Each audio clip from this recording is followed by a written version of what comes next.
Guys, welcome back to my YouTube channel. आज हम बात करने जा रहे हैं ड्रामा सीरियल वफा बेमोल। वफा बेमोल के इस एपिसोड में कौन कौन से मुझे इंटरेस्टिंग सीन देखने को मिले वो आप लोगों के साथ मैं शेयर करूंगा। जल्दी से आप लोगों ने मेरे चैनल को सब्सक्राइब कर लेना है और बेल आइकन बटन को लाजमी प्रेस कर देना है ताकि नई से नई आने वाली वीडियो का नोटिफिकेशन आप लोगों तक बासानी पहुंच सके। सबसे जो मेन और अहम सीन जो मुझे लगा वो ये लगा कि मिर्जा साहब को अपनी गलती का एहसास होना शुरू हो जाता है। लेकिन आप लोगों ने ये कहावत सुनी होगी कि जब खेत चिड़ियां चुग जाएं उसके बाद पछतावा कौन सा। तो वही बात हुई है, जब मिर्जा साहब के पास हर चीज छीन चुकी है अपनी गलती की वजह से, तो उसे अब पछताने का कोई भी फायदा नहीं रहा। मिर्जा साहब बहुत ही ज्यादा रो रहा हो बेड के ऊपर बैठकर और ये सोच रहा होता है कि सबसे पहले तो जब रुबीना बेगम ने मुझसे अपना भाई छीन लिया और उसके बाद इसकी बेटी इस घर में जैसे ही कदम रखी है, जिस दिन से आई है उस दिन से इसने सारे बेटे मुझसे छीन लिए। कोई भी मेरा बेटा मेरी बात पे यकीन नहीं करता, मेरी बेटी मुझसे दूर चले गई। जिसको भी मैं समझाने की कोशिश करता हूँ उल्टा सारे मेरे ऊपर आना शुरू हो जाते हैं। मैं तो ये बहुत ही ज़्यादा खुश हूँ कि मिर्जा साहब के साथ बिल्कुल ऐसा हुआ है, बहुत ही अच्छा हुआ है। इसको ऐसी अब सज़ा मिलनी चाहिए, ये घर से बिल्कुल दूर चला जाए, इसके पास कोई भी ना हो। क्योंकि जिस हिसाब से मिर्जा साहब को सब कुछ ऐसा ऐसा पता भी था, हर चीज़ वो जान भी चुका था, उसको रुबीना बेगम को कि सारे कसूर का सारी हरकतों को उसे पता था कि इसने जब मेरा भाई मुझसे छीना है तो तू उस बेटी को उस घर में लाना क्यों चाहता है। मिर्जा साहब को अपनी गलती का एहसास हो जाता है और वो किसी भी सूरत में अब शहीर वालों का सामना करना चाहता है और उससे माफी मांगना चाहता है। रुबीना बेगम निशु को हर सूरत में इस घर से निकालना चाहती है और वो चाहती है कि किसी भी सूरत में ये इस घर से जाए और मैं शहजीन को इस घर में लेकर आ जाऊं और इसका जो बैंक बैलेंस है और इसके ऊपर जितने भी इसका घर के मकान के इसके हिस्से है वो सारा हमारे मतलब के नाम पे आ जाए। वो लालच में अभी भी रुबीना बेगम होती है, लेकिन आगे भी निशु है। निशु फौरन इससे जवाब देना शुरू कर देती है। वहां पर आमिर भी खड़ा होता है। निशु रुबीना बेगम को कहती है कि आप ये कैसी बातें कर रही हैं, ये कौन सा इल्ज़ाम मेरे ऊपर लगा रहे हैं, मैं इस घर को अपना घर समझती हूँ। आमिर देखो आपकी माँ मेरे ऊपर झूठे झूठे इल्ज़ाम लगा रही है। तो रुबीना बेगम जैसे ही ये बातें सुनती है, आमिर की तरफ देखती है तो वो हैरान हो जाती है, परेशान हो जाती है। अब मैं कौन सा नाटक करूँ या कौन सा बहाना बनाऊँ कि मेरा बेटा मेरी बात पर यकीन कर ले, इसकी बात पर यकीन ना करे। रुबीना बेगम वहाँ पर कसम उठा देती है और उसे कहती है कि कसम मैं उठाती हूँ बेटा, कोई ऐसा झूठा इल्ज़ाम नहीं है, जो चीज़ें या जो बातें मैं आपको कह रही हूँ मैं सच सच कह रही हूं, इसने ये हरकत की है। लेकिन आमिर फौरन इसको वहां पर मुंह पर ही जवाब दे देगा, उसे कह देगा कि मां जी बस बहुत हो गया, मैंने आपकी बहुत ही ज्यादा बातें बर्दाश्त कर ली है, मैं आपकी मजीद कोई भी बात बर्दाश्त नहीं करना चाहती। खबरदार आज के बाद अगर आपने मेरी बीवी के ऊपर इस तरह के इल्जाम लगाने की कोशिश की तो बीना निशु के पास आएगी और उसे कहेगी कि तुम उस वक्त या उस मौके पे तो तुम कामयाब हो चुकी हो, लेकिन तुम ये बात भूल जाओ या तुम ये अपने बात ये दिल से निकाल दो कि तुम इस घर में रह पाओगी।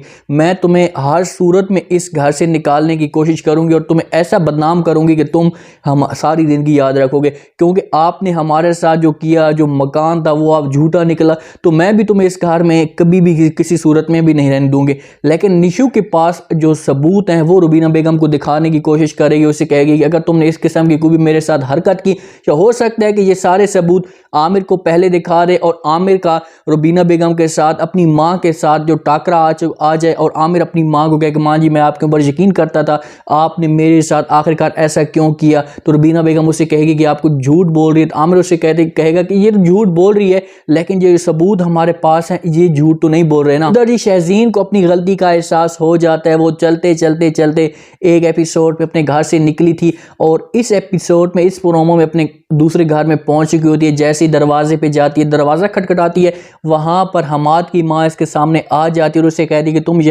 तुम यहाँ पर क्यों आई हो। तो शहजीन कहती है कि माँ जी मैं इस घर में रहने के लिए आई हूँ, इस घर में रहना चाहती हूँ। तो हमाद की माँ उसे फौरन जवाब दे देती है। उसे कहती है कि जब हमारा आपके साथ ताल्लुक ख़त्म हो चुका, आपके वालिद ने हमें इतना बेइज्जत किया, बदनाम किया, कहीं कभी हमें नहीं छोड़ा, तो आप फिर यहाँ पर क्यों आई हो। और जब हर चीज़ ख़त्म कर रही आपके वालिद ने, आपने खुद अपने हाथों के साथ हर चीज़ ख़त्म कर गई, तो आपका इस घर में रहने का कोई भी हक नहीं है, तुम इस घर में नहीं रह सकती। तो शहजीन जैसे ये बात सुनती है तो हैरान हो जाती है। उसको इस चीज़ का पता ही नहीं है कि मेरा वालिद इस किस्म की हरकत भी कर सकता है। वहाँ पर इसकी माँ इसे अंदर आने देगी, हमाद भी आ जाएगा, हानिया भी वहाँ पर मौके पर पहुँच जाएगी। तो अपनी माँ को कहेंगे कि माँ जी छोड़ो इस बात को, फिलहाल इसको अंदर आने दो, क्योंकि क्योंकि हानि अब भी इसकी तरफ सपोर्ट करती है। वो चाहती है कि किसी भी सूरत में इसे हम यहाँ पर लेकर आ जाएं, क्योंकि शहजीन एक बहुत ही अच्छी लड़की है, इसके साथ जुल्म होता जा रहा है। वहां पर इसको लेकर आएंगे, सारी बातें इससे पूछेंगे, आखिरकार तो वो घर छोड़कर क्यों आ गई, वो क्या वजह थी, तो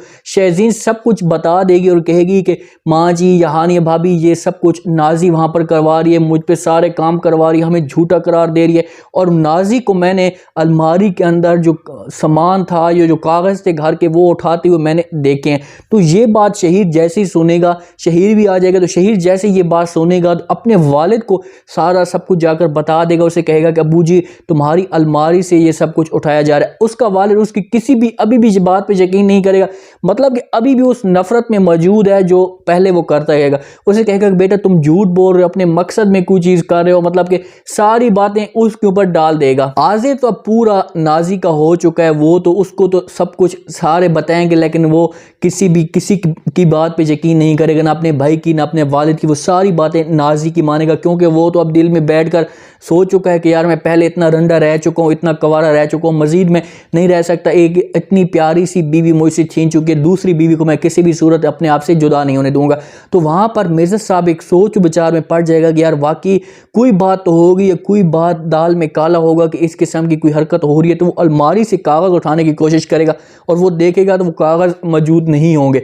तो मिर्जा साहब फौरन जाती आजिर को बता देगा और उससे कहेगा कि यहाँ पर जो कागज पड़े थे, जो सामान पड़ा था, वो कहाँ गया। तो आजिर फौरन मिर्जा साहब के ऊपर इल्ज़ाम लगा देगा, या शहजीन के ऊपर सारा इल्ज़ाम लगाएगा कि ये ही इन्होंने ही हरकत की है। शहजीन जब इस घर से गई है और वो ये बातें कर रही थी और मुझे बताने की कोशिश कर रही थी और मेरी बेगम के ऊपर इल्ज़ाम लगा रही थी, तो इस वजह से ये सारा कुछ शहजीन ने किया। तो मिर्जा साहब उससे कहेगा कि बेटा खुदा का खौफ करो, आपको मैं अपना बेटा समझता हूँ और आप इस तरह की हरकतें क्यों कर रहे हो, आप अपनी बहन के ऊपर तो कम से कम यकीन करो। शहजीन को और भी ज्यादा नफरत हो जाएगी अपने वालिद से, जब से उसने तलाक अपने हाथ से अपने नाम को साइन किए थे शहजीन के। उस दिन से जैसे ही शहजीन ये सब कुछ उस पेपर देखेगी तो शहजीन तो यकीन नहीं कर पाएगी और हमाद को यकीन दिलाने की कोशिश करेगी। उससे कहेगी कि मैंने ऐसा कुछ भी नहीं किया, मैं आपको यकीन दिलाने की कोशिश करती हूँ, मुझे इस चीज़ का पता ही नहीं है, मेरे वालिद मेरे पास आया था लेकिन मैंने उसे साफ इनकार कर दिया। उसे कह दिया कि नहीं, मैं इस किस्म की हरकत या इस तरह का काम नहीं कर सकती, आप खुदा के लिए यहाँ से चले जाएं।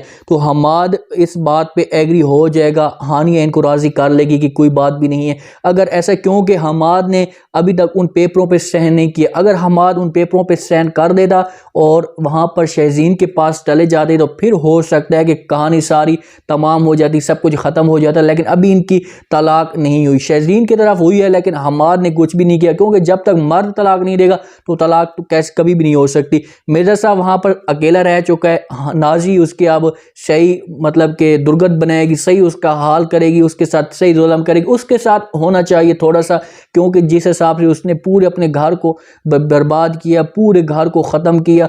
रुबीना बेगम के पास अब सारे कागज़ आ गए हैं, उनको ब्लैकमेल करने की कोशिश करेगी मिर्जा साहब से, आजी से हो सकता है वो सहन करवा ले और उस घर की वो मालकन बन जाए। उम्मीद है आज का ये रिव्यू, आज का ये प्रोमो आप लोगों को पसंद आएगा। आपने कमेंट सेक्शन में अपनी लाजमी देना और बताना है आपको क्या लगता है कि क्या शहजीन को हमाद और हमाद की माँ और हमाद की पूरी फैमिली माफ़ कर देगी? क्या शहजीन के सामने मिर्जा साहब की असलियत आ जाएगी? क्या नाजी पकड़ी जाएगी या मिर्जा साहब के ऊपर थोड़ा सा और जुल्म होना चाहिए? तो कमेंट सेक्शन में आपने अपनी राय लाजमी देनी। अपना खास ख्याल करें, दुआ में याद रखें। मुझे दीजिए इजाज़त, अल्लाह हाफिज़।